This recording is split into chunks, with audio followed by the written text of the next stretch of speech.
Oke, baik. Terima kasih Pak Perdana. Sebelumnya kami ucapkan selamat pagi Bapak Ibu yang sudah bergabung dalam acara webinar kali ini. Pagi. Pagi, Bu. Terima kasih atas responnya. Nah, kali ini kita sharing saja terkait apa sih BPJS Ketenagakerjaan gitu. Karena di lapangan banyak sekali yang mengira BPJS Ketenagakerjaan sama saudara kita yaitu BPJS Kesehatan itu sama gitu. Jadi di Indonesia memang ada 2 BPJS Bapak Ibu. Yang pertama adalah BPJS Kesehatan ya. Pesertanya dari yang masih dalam kandungan sampai yang sudah lanjut usia. Jadi semua masyarakat gitu. Kalau yang kedua, BPJS Ketenagakerjaan atau biasa kita panggil dengan BP Jam Sostek. Mungkin Bapak Ibu dulu yang sudah pernah bekerja punya kartu Jam Sostek. Nah, kita dulu awalnya PT Astek, kemudian jadi Jam Sostek, sekarang berganti nama BPJS Ketenagakerjaan. Nah, siapa sih yang ikut BPJS Ketenagakerjaan? Yaitu semua yang bekerja tentunya. Semua yang bekerja itu mulai dari yang kerjanya di perusahaan atau kita sebutnya segmen penerima upah atau pekerjanya mandiri, ada mungkin ojek online, kemudian buruh yang dia lepas. Nah, itu namanya pekerja mandiri atau bukan penerima upah. Yang ketiga ada namanya jasa konstruksi yang akan kita bahas nantinya. Jasa konstruksi ini yang pekerja yang ada di proyek-proyek ya. Dan yang keempat itu PMI, pekerja migran Indonesia, yaitu Bapak Ibu TKI, TKW yang ada di luar itu dilindungi oleh negara melalui BPJS Ketenagakerjaan karena mereka sama-sama bekerja untuk devisa negara sendiri. Seperti itu. Jadi di BPJS Ketenagakerjaan hanya yang bekerja. Gitu ya Bapak Ibu ya. Dan juga ada 4 segmen yang telah saya sebutkan tadi. Nah, dari segmen itu sendiri, kali ini kita akan membahas di segmen jasa konstruksinya. Jasa konstruksi, menurut PP nomor 44 tahun 2015, pemberi kerja selain penyelenggara negara pada skala usaha, baik besar sampai mikro yang bergerak di bidang usaha jasa konstruksi, dan mempekerjakan pekerja, wajib mendaftarkan pekerjanya dalam program jaminan kecelakaan kerja dan jaminan kematian. Karena manfaatnya nanti kita akan jelaskan. Next, Mas. Kalau ini sih terkait dasar-dasar BPJS Ketenagakerjaan sendiri ya, Bapak Ibu. Mungkin saya lebih banyak sharing terkait apa sih program BPJS Ketenagakerjaan, apa yang dimaksud jaminan kecelakaan kerja, apa yang dimaksud jaminan kematian, karena kalau kata pepatah tak kenal maka tak sayang ya. Makanya di sini kita sharing, kita kenalan ke Bapak Ibu. Mungkin di sini dari Geosystem Group sudah terdaftar semua ya di penerima upah. Jadi sudah diikutkan perlindungan di perusahaan. Nah, yang perlu diperhatikan jika Bapak Ibu dapat proyek, nah proyeknya ini harus dilindungi juga. Jadi kayak mandornya, terus tukang batu, tukang kayu dan lain-lain yang bekerja di proyek tersebut harus terlindungi program BPJS Ketenagakerjaan. Nah, di sini saya akan membahas tentang ruang lingkup kepesertaan jasa konstruksi atau kita singkatnya JAKON biasanya. Jasa konstruksi adalah layanan jasa konsultasi perencanaan pekerjaan konstruksi, pelaksanaan pekerjaan konstruksi, dan juga konsultasi pengawasan pekerjaan konstruksi. Jadi dari awal sampai akhir. Kadang kan proyek dibagi ya Bapak Ibu. Ada yang, oh ini perencanaannya aja. Nah itu ada SPK-nya tersendiri. Terus pengerjaannya juga ada. Nah itu harus dilindungi atau didaftarkan di BPJS Ketenagakerjaan. Yang perlu didaftarkan adalah pekerja pada organisasi tersendiri.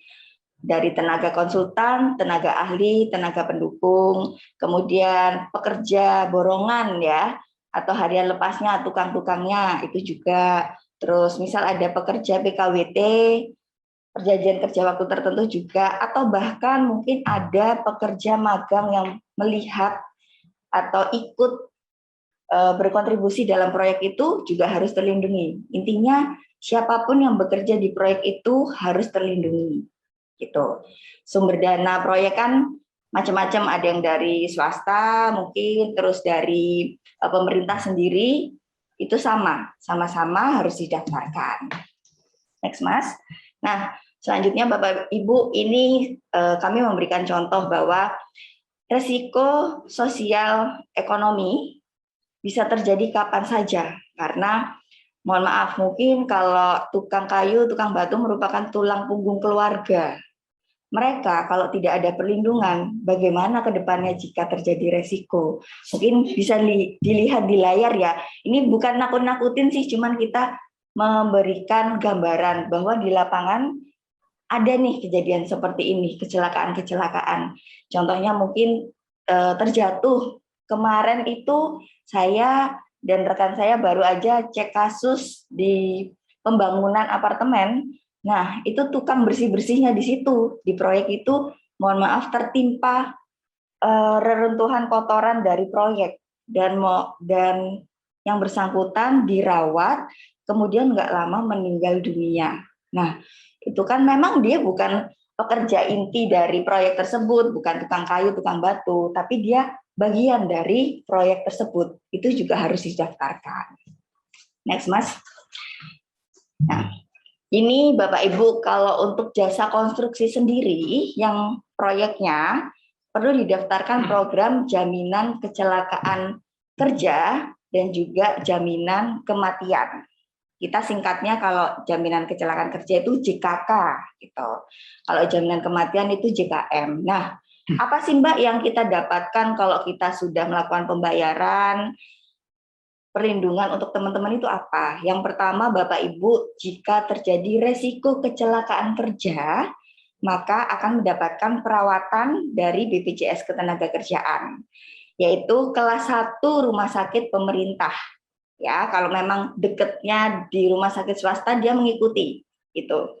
Di kami itu ada namanya PLKK, jadi rumah sakit atau klinik yang kerjasama. Kalau terjadi resiko, Bapak Ibu tinggal menyampaikan, saya ini kecelakaan kerja gitu. Nah, ruang lingkup kecelakaan kerja apa hanya di proyek, Mbak? Tidak, Bapak Ibu. Jadi ruang lingkup kecelakaan kerja itu dari yang bersangkutan berangkat dari rumahnya ke tempat kerjanya atau ke proyeknya, kemudian di proyeknya juga terlindungi, begitu juga mereka pulang, asalkan jalur pulangnya secara normal ya Bapak Ibu. Misalnya proyeknya di daerah sini di Sier, terus rumahnya di Semolowaru, dia jalannya secara normal lewat Ngiden, ya terjadi kecelakaan maka kita akan cover. Tapi kalau kecelakaannya mungkin di Mojokerto, loh ini kan jadi pertanyaan tentunya. Kita perlu lihat terlebih dahulu gitu. Kalau di jalan raya memang penanggung utama adalah Jasara Harja, tapi mereka punya limit Bapak Ibu. Kalau misalnya Bapak Ibu perpanjang STNK ya, STNK itu kan ada asuransinya. Nah, itu jadi kalau Bapak Ibu kecelakaan dan ada lawannya, itu di-cover oleh Jasara Harja. Saya rasa rumah sakit di Surabaya sendiri, tepatnya, atau rumah sakit di kota-kota besar sudah paham bedanya asuransi-asuransi. Sehingga mereka atau pekerja yang terjadi resiko itu sudah makin mudah diakomodir. Seperti itu. Nah, kalau misalnya Mbak kecelakaan di kemarin ada contoh Bapak Ibu, dia proyeknya di Surabaya, kecelakaannya di Mojokerto, gitu. Nah, kita tanya, kenapa kok bisa sampai Mojokerto? Ternyata mengambil alat di proyek satunya, gitu. Itu juga di-cover oleh kami. Karena apa? Dia perginya ke Mojokerto itu karena urusan pekerjaan, gitu. Dia ngambil alat pemotong. Jadi alat pemotong diambil di Mojokerto, terus dia pas perjalanan pulang ke Surabayanya itu terjadi resiko kecelakaan kerja. Dia langsung dibawa ke rumah sakit terdekat di Mojokerto. Seperti itu. Itu kita cover karena memang kecelakaannya jelas karena ada resiko di ruang lingkup kecelakaan kerja.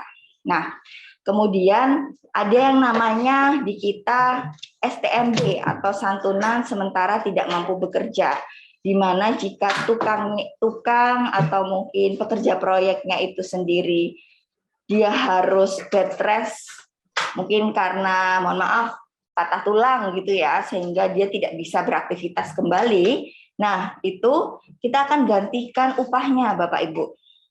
Itu 12 bulan pertama itu 100% dari upah yang diterima atau yang diberikan biasanya oleh perusahaan. Seterusnya akan kita berikan sebesar 50% hingga sembuh.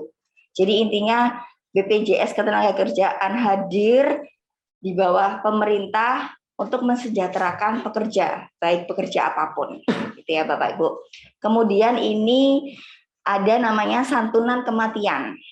Jadi di kami ada 2 jenis kematian Bapak Ibu. Pertama adalah jika meninggal dunianya karena kecelakaan kerja, maka dia akan mendapatkan santunan sebesar 48 kali gaji yang dilaporkan. Tapi kalau meninggalnya di luar itu, meninggal secara normal, mungkin sakit atau mungkin sudah waktunya ya Bapak Ibu, dia akan mendapatkan santunan sebesar 42 juta. Gitu. Kalau kita bisa sampaikan memang besar kecelakaan kerja, tapi ya nggak ada yang pengen juga seperti itu, dapat uang banyak tapi nggak bisa menikmati ibaratnya. Tapi jika itu terjadi, kami akan memberikan santunan tersebut. Jadi pentingnya mendaftarkan proyek di awal Bapak Ibu. Karena beberapa kasus ada yang mendaftarkan proyek ini setengah jalan atau mungkin pas sudah selesai proyeknya hanya untuk pencairan dari pemberi proyek itu. Nah, itu sangat sayang sekali karena apa? Manfaatnya itu tidak ada karena kan proyeknya sudah selesai. Nah, di sini kami dari BPJS Ketenagakerjaan menghimbau juga jika Bapak Ibu ada proyek segera daftarkan kalau bisa sebelum proyek itu berjalan supaya apa? Manfaatnya full dari awal sampai akhir. Ada masa proyeknya dan juga ada masa pemeliharaan ya Bapak Ibu biasanya di SPK itu. Nah, kemudian jika tenaga kerjanya ada kecacatan, cacat yang ditimbulkan karena kecelakaan kerja ya, misalnya sehingga fungsi tangannya itu berkurang atau mungkin ada yang terputus ya bagian organnya akan mendapatkan santunan juga. Gitu. Besaran santunannya itu berbeda-beda Bapak Ibu. Jadi kalau misalnya tangan kiri, tangan kanan itu juga berbeda. Karena kan manfaat kalau kita secara normal biasanya paling sering menggunakan tangan kanan, ya kan? Itu lebih tinggi daripada tangan kiri. Tapi kalau tenaga kerjanya itu kidal mungkin ya, dia sering menggunakan tangan kiri persentasenya akan lebih tinggi gitu. Hal-hal seperti itu tentunya kita menggandeng disnaker atau dokter penasehat yang menentukan bahwa oh ya ini memang ditetapkan karena kecelakaan kerja. Terus yang kedua juga ada beasiswa untuk 2 orang anak jika terjadi kecelakaan kerja meninggal dunia Bapak Ibu. Tuh, santunan yang kita berikan totalnya sebesar 174 juta. Di mana itu tercover dari TKSD sampai S1 atau perguruan tinggi. TKSD-nya dapatnya per tahun Pak, jadi nggak langsung gelondongan 174 juta itu kita berikan tidak. 174 ini untuk 2 orang anak. Ya, TKSD-nya mereka 1.500.000 per tahun, terus SMP-nya 2 juta per tahun, SMA-nya 3 juta per tahun, kuliahnya atau perguruan tinggi mereka 12 juta per tahun. Hal ini diberikan agar ahli waris itu dapat melanjutkan hidupnya, bahkan anaknya itu juga harus menjadi pribadi yang lebih baik, seperti itu. Nah, berikut ini bisa dilihat di layar Bapak Ibu. Nanti materi bisa saya berikan juga ke Bapak Ibu supaya bisa dibaca-baca, mungkin mengingat kita gitu mau lihat, boleh silakan. Nah, tadi saya sudah jelaskan untuk kecelakaan kerja. Yang kedua adalah jaminan kematian. Sudah saya singgung sedikit bahwa di kami Kalau meninggal dunia itu dilihat apakah meninggalnya karena kecelakaan kerja atau meninggal biasa. Di sini meninggal biasa itu totalnya 42 juta. Dulu di tahun 2015 kita memberikannya 24 juta. Nah, per Desember 2019 naik manfaatnya jadi 42 juta. Gitu. Karena sesuai kajian-kajian dari pemerintah sendiri ini harus dinaikkan, maka dinaikkanlah manfaatnya. Kenaikannya luar biasa. Dulu beasiswa juga hanya 12 juta sekali diberikan, tapi sekarang juga beasiswanya totalnya bisa 174 juta. Tuh. Next, Mas. Oke. Nah, ini adalah salah satu dokumentasi kami saat memberikan santunan. Nah, ini kita berikan ke ahli warisnya, dia mendapatkan manfaat jaminan kecelakaan, kebetulan kecelakaan kerja, terus ada juga beasiswa untuk anaknya. Terus yang ini juga Ibu Gubernur Jawa Timur memberikan santunan secara langsung dengan total 42 juta. Nah, 42 juta karena meninggalnya, mohon maaf, meninggal biasa gitu. Ya, diberikan di daerah Jombang, Bapak Ibu. Gitu. Next, Mas. Nah, Bapak Ibu tadi sudah saya jelaskan bahwa jasa konstruksi untuk proyeknya harus terlindungi 2 program itu. Berapa sih Mbak besarannya? Tadi manfaatnya sudah saya sampaikan. Terus berapa yang harus dibayar? Kita ada tabel Pak iuran jasa konstruksi, di mana dari nilai kontraknya itu dihitung tarifnya dari 0,24 sampai 0,10. Itu berjenjang. Gitu. Itu udah perlindungan dari awal saat proyek berjalan sampai masuk masa pemeliharaan. Jadi kan biasanya kalau proyek ada masa pemeliharaannya ya, mungkin pengecekan atau apa itu juga terlindungi. Nah, Mbak gimana jika ada adendum proyek? Biasanya sering nih ditanyakan, masa saya harus bayar lagi? Bapak Ibu, jika ada adendum proyek, namun nilai proyek tidak berubah, maka tidak perlu melakukan pembayaran ulang. Gitu.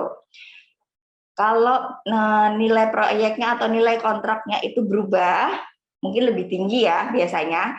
Nah, itu yang perlu dibayarkan. Tapi kalau tidak, seringnya saya terima itu nilai kontraknya tidak berubah, tapi masa pelaksanaannya. Apalagi musim sekarang, musim hujan ya Bapak Ibu. Kalau hujan, proyek jadi terhenti, sehingga yang sesuai SPK itu jadi molor. Itu disampaikan ke kita, supaya apa? Kita ganti di sistem kita. Jadi jika terjadi resiko, sudah enak ibaratnya. Oh ya, memang ada perpanjangan dan masih kategori perlindungan di proyek tersebut. Itu untuk jasa konstruksinya sendiri. Nah, setelah jasa konstruksi ini selesai, gimana nih Mbak tukang-tukangnya ini? Nah, tadi sudah disinggung oleh Bapak Kepala saya, yaitu Bapak Nova, bahwa jika tukang atau mungkin petugas administrasinya itu lepasan, tidak ikut perusahaan, mereka bisa mendaftarkan dirinya di program bukan penerima upah, sehingga apa? Manfaat perlindungannya tetap ada. Gitu. Jika terjadi resiko kecelakaan kerja atau kematian juga mendapatkan santunan seperti itu. Nah, untuk program pasca jasa konstruksi ini selesai, akan dijelaskan oleh rekan saya, yaitu Mas Bari. Silakan Mas Bari. Oke, terima kasih Mbak Nidia. Baik, Bapak Ibu sekalian, saya mungkin di sini akan melanjutkan terkait program pasca jasa konstruksi ya Bapak Ibu sekalian. Nah, seperti yang kita ketahui ya, misalnya dia sudah menjadi peserta di jasa konstruksi khususnya di PT Geosistem ini. Nah, setelah dia selesai kan artinya perlindungan pada saat dia bekerja itu juga kan otomatis sudah selesai. Nah, bagaimana dia harus bertahan hidup kan dia juga harus bekerja ya. Misalnya gini, dia bekerjanya itu menjadi apa nih? Misalnya pada saat dia pulang kampung, pada saat dia sudah tidak lagi di Geosistem, misalnya dia menjadi petani, nelayan, terus tukang ojek, yang tukang ojek online maupun ojek pangkalan, terus tukang jamu, terus dia mungkin jadi atlet, pedagang, dan lain-lainnya, itu bisa juga terlindungi oleh BPJS Tenagakerjaan. Nah, untuk programnya itu sama aja. Kita itu ada 2 program wajib, yaitu namanya JKK, JKM. yaitu jaminan kecelakaan kerja dan jaminan kematian. Nah, ada opsi nih untuk Bapak Ibu sekalian. Kalau misalnya ingin menabung atau misalnya jaminan hari tua, di situ sistemnya seperti tabungan Bapak Ibu sekalian. Nah, jadi di sini misalnya sudah tidak bekerja di geosistem, Bapak Ibu sekalian memiliki pekerjaan di luar, misalnya menjadi kayak punya misalnya jadi bangun-bangun rumah di desanya atau misalnya di tempat lain seperti itu, yang tidak memiliki bos atau misalnya dia tidak bekerja di perusahaan, itu juga bisa terlindungi oleh BPJS Tenagakerjaan. Dengan namanya itu segmentasinya bukan penerima upah. Seperti itu. Nah, untuk ruang lingkupnya tadi sama seperti tadi JKK, JKM. Nah, untuk manfaatnya pun sama Bapak Ibu sekalian. Yaitu tadi ini seperti ini manfaatnya. Untuk jaminan kecelakaan kerjanya di situ ada biaya pengobatannya itu unlimited. Artinya tidak ada batasan untuk pengobatannya, biayanya unlimited. Walaupun dia habisnya sampai puluhan juta, ratusan juta, itu masih tetap tercover oleh BPJS Tenagakerjaan. Kita beda dengan asuransi ya. Kita namanya itu jaminan sosial. Kalau asuransi itu, mohon maaf, dia pasti ada nilai batasan plafonnya untuk pengobatannya. Tapi kalau di BPJS Tenagakerjaan, itu ditanggung sampai dengan sembuh total.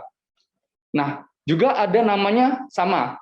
Misalnya dia sudah menjalani proses penyembuhan, atau misalnya pada saat proses penyembuhan, pada saat dia tidak bisa bekerja lagi, itu namanya ada STMB. Sementara tidak mampu bekerja. Yaitu sama. 12 bulan pertama itu masih upah yang dilaporkan berapa, itu kita bayarkan untuk mengganti upahnya. Kalau misalnya sudah lewat dari 1 tahun, itu 50% dari upah yang dilaporkan. Itu masih kita bayarkan juga kepada tenaga kerjanya sampai bisa dinyatakan sembuh atau bisa bekerja kembali dengan sesuai rekomendasi dari dokternya tentunya. Nah, di sini juga ada kematian. Sama kematian tadi, misalnya dia pada saat bekerja, pada saat membangun, misalnya pada saat membangun, bekerja, misalnya menjadi pedagang, menjadi petani, misalnya dia pada saat melaksanakan pekerjaannya, yang ada dengan hubungan pekerjaannya, terus dia kecelakaan, yang adanya ruda paksa itu artinya adanya ya, terbentur, tertusuk, terluka, terjatuh, itu adanya ruda paksa. Itu tercover oleh BPJS Tenagakerjaan. Nah, misalnya terjadi kecelakaan kerja dan tenaga kerjanya, mohon maaf, meninggal dunia, itu maka santunannya mendapatkan 48 kali upah yang dilaporkan. Misalnya upahnya yang dilaporkan berapa? Misalnya 2 juta, ya berarti 48 dikali 2 juta. Itu untuk santunannya. Dan untuk 2 orang anaknya, itu otomatis akan mendapatkan beasiswa. Kalau misalnya dia meninggal dunia karena kecelakaan kerja, itu tidak ada misalnya minimal kepesertaannya ikut berapa bulan atau berapa tahun. Kalau misalnya dia terjadi kecelakaan kerja dan mengakibatkan meninggal dunia, itu otomatis untuk 2 orang anaknya itu akan langsung mendapatkan beasiswa sampai dengan perguruan tinggi. Beda halnya kalau misalnya dia meninggal biasa ya. Kalau dia meninggal biasa itu bisa mendapatkan beasiswa untuk 2 orang anaknya, tetapi dengan syarat yaitu tadi kepesertaannya minimal adalah 3 tahun atau 36 masa iur. Seperti itu. Untuk program BPU. Nah, untuk programnya itu iurannya besarnya berapa sih Bapak Ibu sekalian? Nah, ini kita untuk besarannya itu besarannya, nah ini besaran iuran bukan penerima upah. Iuran didasarkan pada jumlah nominal tertentu dari penghasilan peserta, dipilih salah satu dari tabel iuran yang tersedia sesuai penghasilan sebulan. Jadi untuk iurannya itu dimulai dari per bulannya 16.800. 16.800 itu sudah tercover dengan 2 program. Yang pertama tadi namanya jaminan kecelakaan kerja, yang kedua adalah jaminan kematian. Nah, di sini kita juga istilahnya bukan ruang lingkup kita bukan hanya untuk segmen penerima upah dan jasa konstruksi, tapi kita juga di sini pekerja informal pun bisa kita lindungi. Artinya memang kita diamanahkan oleh pemerintah untuk melindungi seluruh tenaga kerja yang memiliki penghasilan, dia pekerjaannya jenisnya apapun. Artinya maupun pekerja formal, pekerja informal, itu bisa terlindungi. Nah, jadi mulai dengan 16.800, Bapak Ibu sekalian, itu sudah terlindungi yang tadi, kecelakaan kerja dan kematian. Nah, gimana kalau misalnya dia mau menabung juga untuk mengikuti jaminan hari tua? Bisa saja.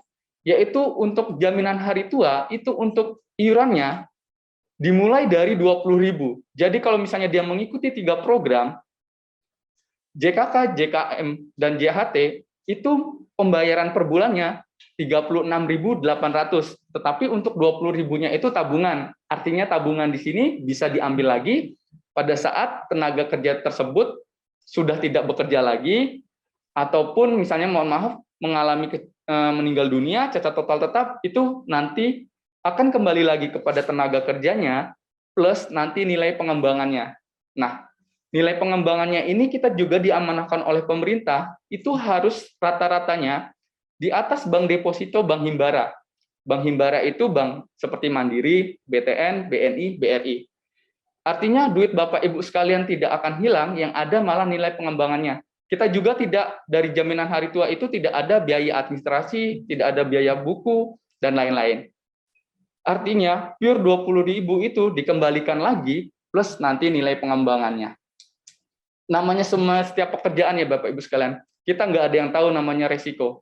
Jodoh, maut, rezeki itu udah ada yang ngatur. Artinya seperti ini, kita tidak ingin sih memang, tidak ingin tenaga kerja itu mengalami apa-apa, tidak terjadi apa-apa. Kalaupun misalnya naasnya dia terjadi apa-apa, kita sudah terlindungi. Artinya misalnya dia sudah tidak bekerja lagi, misalnya timbul terjadi resiko, nah itu. Jadi keluarga atau misalnya yang tenaga kerja yang mengalami resiko tersebut, itu terbantu, istilahnya tidak bisa mengganti ya, namanya nyawa, ataupun misalnya terjadi resiko kecelakaan, itu memang tidak bisa diganti. Tetapi istilahnya kita meringankan beban yang dialami tenaga kerja tersebut, atau ahli warisnya, atau keluarganya, yang misalnya mohon maaf, misalnya ditinggalkan, seperti itu.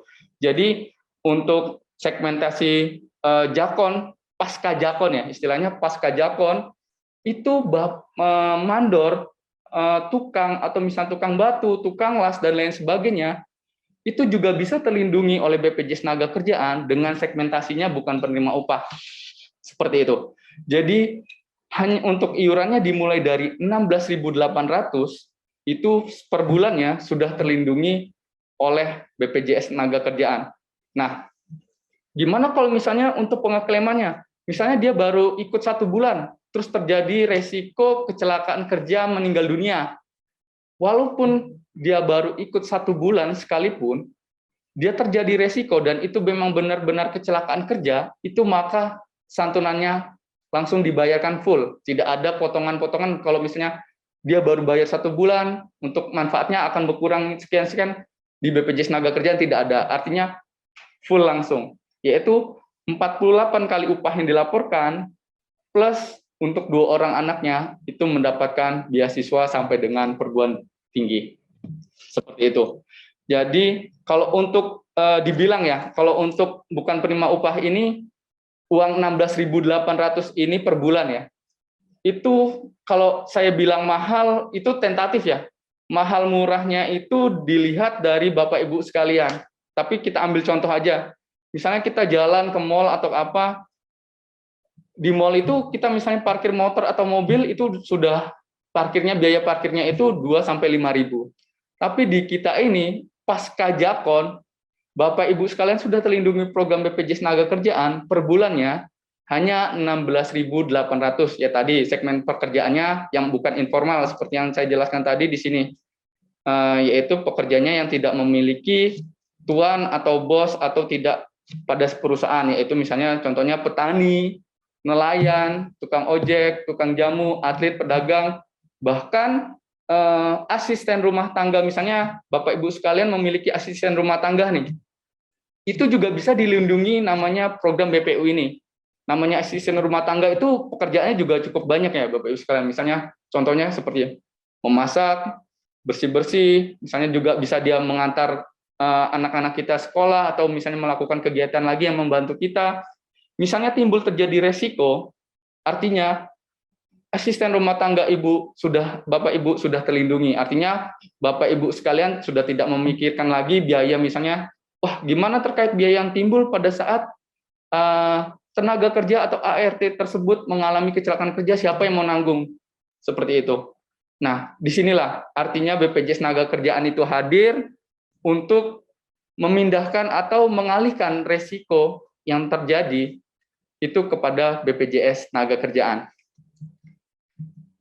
Mungkin untuk ini itu aja Mbak Nidia. Mungkin kalau ada tambahan atau misalnya ada pertanyaan, monggo Bapak Ibu sekalian. Jadi di sini namanya program Pasca Jakon. Jadi Bapak Ibu sekalian juga bisa terlindungi oleh BPJS Tenaga Kerjaan. Dimulai iurannya dari 16.800 itu sudah terlindungi 2 program yang namanya jaminan kecelakaan kerja maupun jaminan kematian. Seperti itu. Untuk manfaatnya tidak ada bedanya.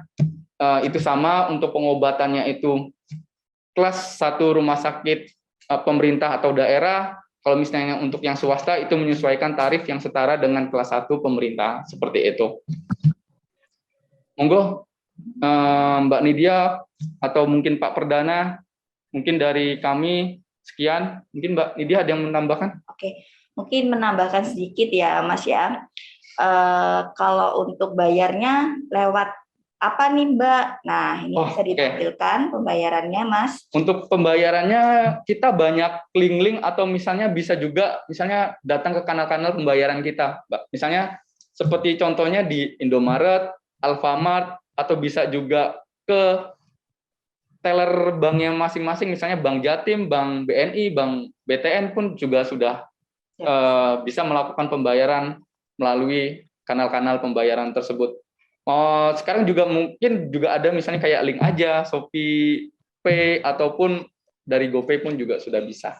Seperti itu. Oke. Nah, untuk tata cara pendaftarannya gimana? Mungkin bisa di sini kami cantumkan nomor kita, yaitu ada Mbak Nidia, Pak Bangkit, Pak Rizky, dan saya sendiri. Kalau misalnya butuh pertanyaan lebih lanjut atau misalnya yang mau mendaftar sebagai peserta pasca program jasa konstruksi ini, bisa menghubungi kami, nanti kita bantu untuk terkait pendaftaran maupun pembayarannya. Seperti itu.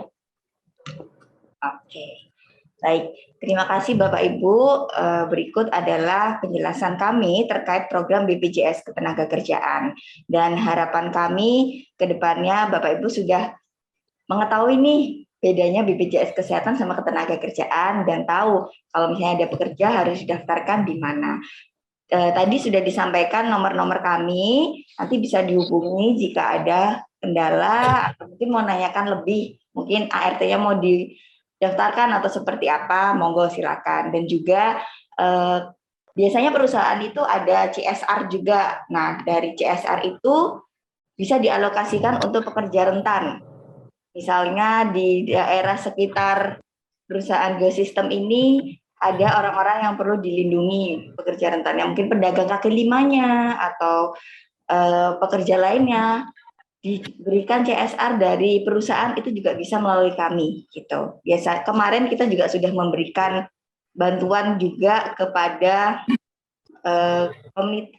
Dewan Masjid Indonesia. Jadi imam-imam masjid itu yang butuh perlindungan itu diberikan CSR oleh perusahaan.